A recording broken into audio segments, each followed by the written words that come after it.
l'est de notre pays, en particulier les provinces du Nord Kivu, du Sud Kivu et de l'Ituri, fait face à une aggravation sans précédent de la situation sécuritaire. Les forces de défense du Rwanda, en soutien de leurs marionnettes du M23, poursuivent leur entreprise terroriste sur notre territoire, semant la terreur et la désolation parmi nos populations. Je partage avec vous la douleur et l'indignation face à ces attaques barbares. Ces actes ne sont pas seulement une attaque contre la République, mais une offense à l'histoire et à la dignité de notre peuple. En ces moments difficiles, je vous appelle à la résilience et surtout à la résistance. Face à cette situation, permettez-moi de vous rassurer. Une riposte vigoureuse et coordonnée contre ces terroristes et leurs parrains est en cours. Nos vaillantes forces armées de la République démocratique du Congo, symboles de courage et de patriotisme, sont pleinement mobilisées, prêtes à défendre chaque centimètre de notre territoire. J'ai personnellement convoqué et présidé des réunions de crise avec une équipe restreinte du gouvernement, le haut commandement militaire ainsi qu'une réunion interinstitutionnelle afin d'évaluer les récents développements de la situation et de lever les options pour repousser les agresseurs et reconquérir chaque parcelle de notre territoire. À cet effet, j'ai nommé ce 28 janvier le général-major Évariste Somo Kakule au poste de gouverneur militaire du Nord Kivu pour renforcer la coordination des opérations militaires et restaurer l'autorité de l'État. Parallèlement, nous avons engagé d'importantes démarches diplomatiques, notamment au sein du Conseil de sécurité des Nations Unies, ainsi que dans le cadre du processus de paix de Luanda, auquel nous restons pleinement engagés malgré les obstacles. Nous privilégions la voie du dialogue, mais toujours avec lucidité, tout en restant fermement résolus à défendre notre territoire et notre souveraineté par tous les moyens nécessaires. Mais ce combat n'est pas seulement celui des FARDC. C'est le combat de tout un peuple, le combat de notre identité congolaise, afin de léguer aux générations futures un pays prospère et en paix. À tous nos compatriotes, dans chaque province, chaque ville, chaque territoire et chaque village, ainsi que ceux de la diaspora, sans distinction d'appartenance ethnique ou politique, unissons nos efforts. Apportons un soutien indéfectible, moral et matériel à nos vaillants soldats. Mobilisons-nous comme un seul homme pour défendre notre souveraineté et sauvegarder notre intégrité territoriale. Je suis pleinement conscient des souffrances de nos compatriotes qui fuient les hostilités. Le gouvernement est instruit d'activer le plan d'urgence humanitaire pour venir en aide aux déplacés. À vous, habitants de Goma et des environs, je ressens profondément votre douleur qui est aussi la mienne. Elle traverse nos cœurs et nos âmes en tant que fils et filles d'une même patrie. Mais face à cette épreuve, je vous exhorte à puiser dans cette force intérieure qui fait la grandeur du peuple congolais.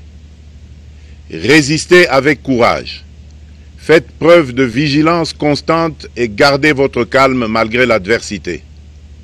Sachez que nous ne sommes pas restés inactifs. Des plans de contingence sont préparés pour assurer la protection de la population civile et prévenir toute escalade de la violence. Les dispositifs de sécurité ont été renforcés pour protéger les zones stratégiques et nous travaillons sans relâche pour garantir le fonctionnement des services essentiels. Je tiens à rendre un hommage solennel à tous ceux qui ont payé le prix ultime dans cette lutte pour notre dignité et notre souveraineté. J'ai une pensée pieuse pour le général-major Peter Chirimwami, gouverneur militaire du Nord Kivu, tombé les armes à la main. Je m'incline avec respect devant la mémoire de tous nos militaires et de tous les Wazalendo tombés sur le champ d'honneur. Je pense aussi aux soldats de la mission de la communauté de développement d'Afrique australe, la SAMI DRC, qui combattent à nos côtés, aux casques bleus de la MONUSCO, qui ont sacrifié leur vie pour la paix, ainsi qu'aux innombrables civils victimes de la barbarie ennemie. Leur courage et leur sacrifice ne seront jamais oubliés. Et nous portons leur flambeau avec la ferme détermination d'achever leur noble combat. Je voudrais ici interpeller directement la communauté internationale et l'Union africaine. Le Rwanda continue de violer ouvertement et sans scrupule les principes fondamentaux de la Charte des Nations Unies ainsi que les accords régionaux. Pire, ces agissements se déroulent dans une impunité totale et ce, avec un mépris manifeste des règles internationales et des valeurs que ces institutions sont censées défendre. Cette attitude arrogante, qui ne cherche même plus à masquer ses forfaits, est une provocation inacceptable à l'égard de notre souveraineté et de la stabilité régionale. La présence de milliers de soldats rwandais sur notre sol, leur soutien politique, logistique et militaire à leur pantin du M23, ainsi que leur implication dans l'exploitation illégale de nos ressources naturelles, nous conduisent tout droit à une escalade aux conséquences imprévisibles, mettant en danger toute la région des Grands Lacs. Votre silence et votre inaction face à la barbarie du régime de Kigali et aux atrocités perpétrées par ses supplétifs sur notre territoire constituent un affront non seulement à la République démocratique du Congo, mais également aux valeurs universelles de justice et de paix. Le peuple congolais prend acte de cette passivité qui frôle la complicité. Soyez sûrs d'une chose, la République démocratique du Congo ne se laissera pas humilier ni écraser. Nous nous battrons et nous triompherons. Congolaises et Congolais, l'heure est certainement grave, mais notre détermination est encore plus inébranlable. Ce moment critique nous offre l'opportunité de montrer au monde ce qui fait notre force, c'est-à-dire notre unité sans laquelle tous nos efforts seraient vains. Je vous appelle à être vigilants, mais à ne pas céder à la haine, aux divisions ou à la violence.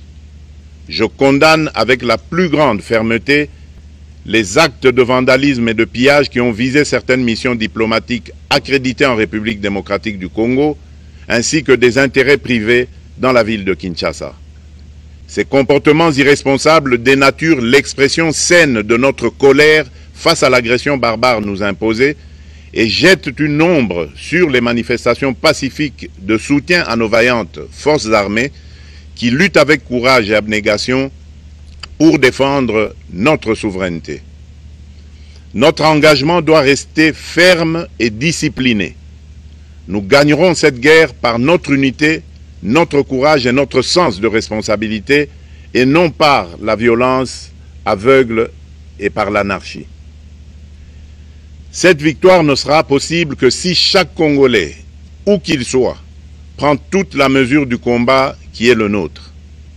J'appelle donc la nation entière, hommes et femmes, jeunes et vieux, acteurs politiques, opérateurs économiques, membres de la société civile, confessions religieuses, artistes et sportifs à se mobiliser, à faire bloc derrière nos vaillantes forces armées et à contribuer chacun à son niveau à l'effort de guerre. J'ai instruit le gouvernement de mettre en place des mesures rigoureuses de réduction du train de vie des institutions et de leurs animateurs afin que les ressources ainsi économisées soient directement réorientées vers le soutien à nos forces armées.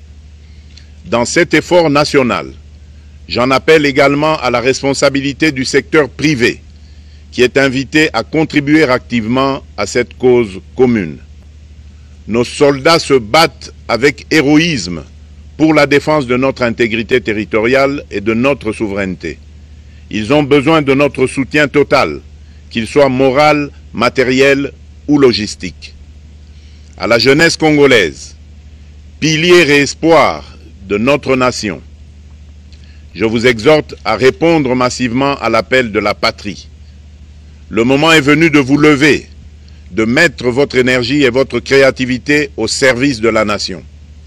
Nous devons renforcer nos rangs et chaque jeune Congolais prêt à défendre son pays a une place au sein de nos forces armées. Enrôlez-vous massivement dans l'armée. Vous êtes le fer de lance de notre projet et votre mobilisation est déterminante pour la victoire finale. Aux braves populations du Nord Kivu, du Sud Kivu et de l'Ituri, vous êtes le symbole de la résilience congolaise, une source d'inspiration pour toute la nation. Vous n'êtes pas seuls dans cette épreuve. La République tout entière se tient à vos côtés, unis dans l'espoir et la lutte. Ensemble, nous ferons face et surmonterons cette épreuve. À nos vaillantes forces armées et aux vaillants patriotes Wazalendo, véritables sentinelles de la souveraineté nationale, je rends un hommage appuyé et vous exprime au nom de toute la République notre reconnaissance infinie et notre fierté inébranlable. Votre bravoure, votre discipline et votre engagement sans faille inspire et mobilise tout un peuple déterminé à défendre son territoire. Sachez-le, la République ne vous abandonnera jamais. Votre combat est le nôtre et vos sacrifices ne seront jamais oubliés. Vous incarnez l'honneur de la nation congolaise. À tous mes compatriotes d'ici et de la diaspora, la République démocratique du Congo ne pliera pas. La République démocratique du Congo ne reculera pas. Je ne vous abandonnerai jamais. J'en fais ici le serment. Le soleil n'a pas cessé de briller sur notre patrie. Ensemble, main dans la main, nous surmonterons cette tempête et nous ouvrirons une ère nouvelle de paix et de prospérité pour les générations futures. Que Dieu bénisse la République démocratique du Congo et son peuple. Je vous remercie.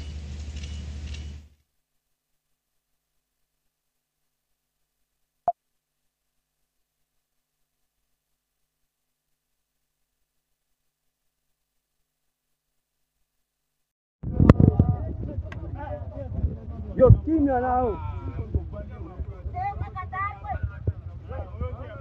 Watoto wa Kinyarwanda.